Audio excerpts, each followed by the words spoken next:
How to Win Friends and Influence People by Dale Carnegie.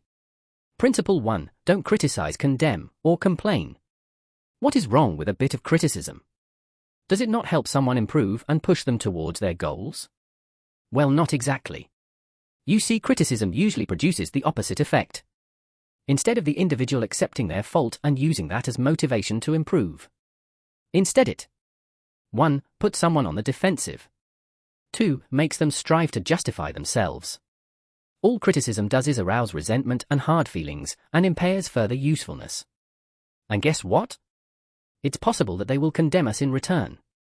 So what should we do instead? Abraham Lincoln has a quote saying, "Don't criticize them, they are just what we would be under similar circumstances." So maybe you would have made the mistake he made if you had his temperament, or maybe you would have reacted in the way she did if you had her genetics.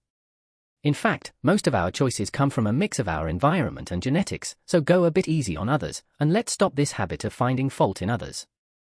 So if we don't criticize, how will we get others to improve?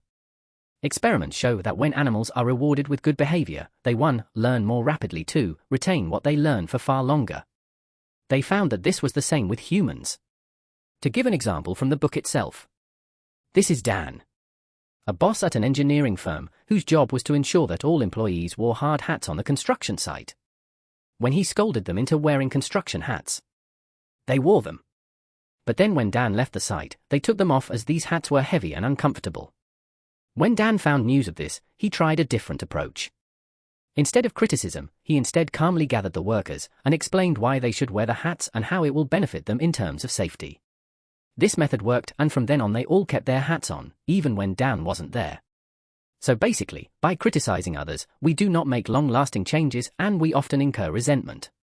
What we fail to realize is that humans are incredibly motivated by pride, so it's pretty counterproductive to indulge in stinging criticism. It's pretty easy to criticize, condemn, or complain as it's something any fool can do, but how many of us figure out why people do what they do instead? Instead of harsh condemnation, we should try to understand why people act the way they do, which will create more sustainable changes in people's behavior.